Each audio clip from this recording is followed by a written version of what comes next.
Assalamualaikum warahmatullahi wabarakatuh. Perkenalkan, nama saya Farah Tusoleha dengan NIM 232105020027.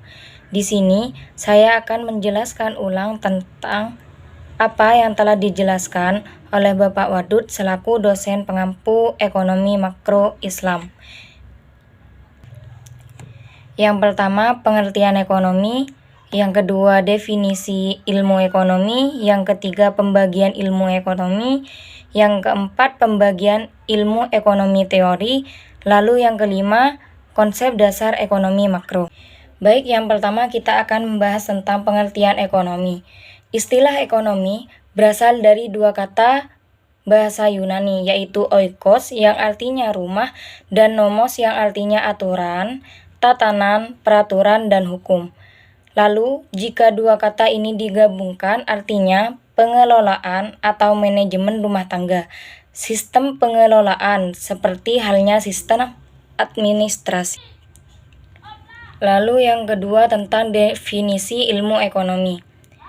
Nah, beliau mengambil penjelasan tentang ilmu ekonomi itu dari pengertian Adam Smith yang mengatakan bahwa ilmu ekonomi itu adalah sebuah cabang ilmu yang membahas dan mempelajari tentang tingkah laku manusia dalam usahanya untuk mengalokasikan atau mengolah segala sumber daya yang memiliki batasan penggunaan untuk mencapai sebuah tujuan tertentu.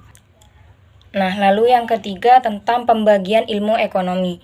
Ilmu ekonomi ini sendiri dibagi menjadi tiga. Yang pertama, ilmu ekonomi deskriptif.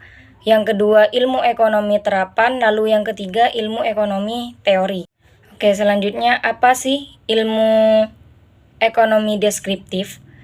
Ilmu ekonomi deskriptif adalah kajian yang memaparkan secara apa adanya tentang kehidupan ekonomi suatu daerah atau negara pada suatu masa tertentu.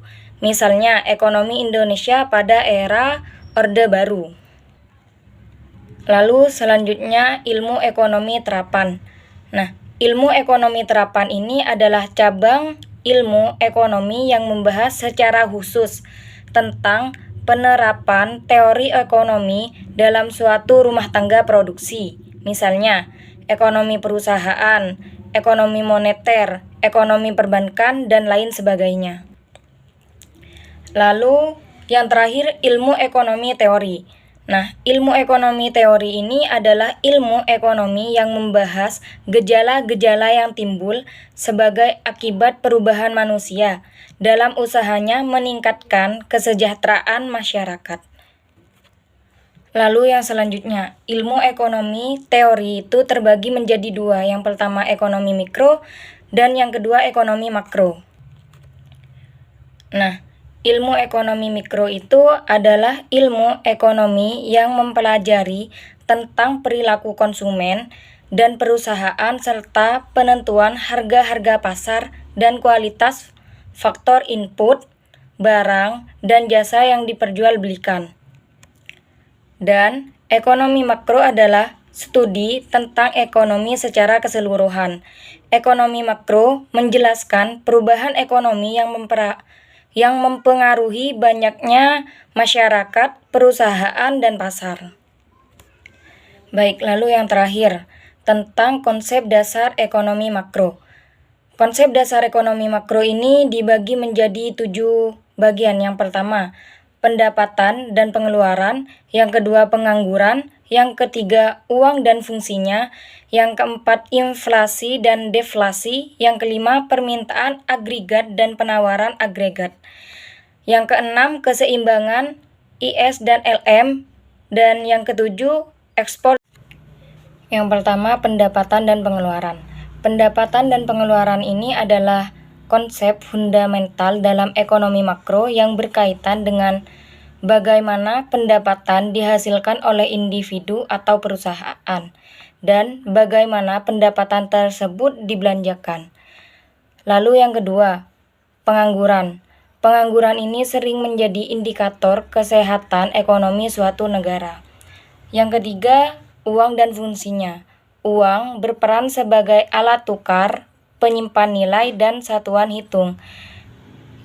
Lalu inflasi dan deflasi. Inflasi ini merujuk pada kenaikan harga secara umum, sementara deflasi adalah penurunan harga.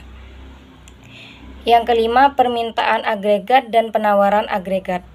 Permintaan agregat ini mencakup konsumsi, investasi, belanja pemerintah, dan ekspor-impor. Sedangkan penawaran agregat adalah total output yang diproduksi dalam ekonomi. Yang keenam, keseimbangan IS dan LM. Keseimbangan IS dan LM ini merupakan bagian dari teori keseimbangan ekonomi yang menunjukkan hubungan antara pasar barang dan pasar uang. Lalu yang terakhir, ekspor dan impor. Ekspor dan impor ini memengaruhi neraca perdagangan dan kesehatan ekonomi suatu negara. Baik, sekian dari saya. Assalamualaikum warahmatullahi wabarakatuh.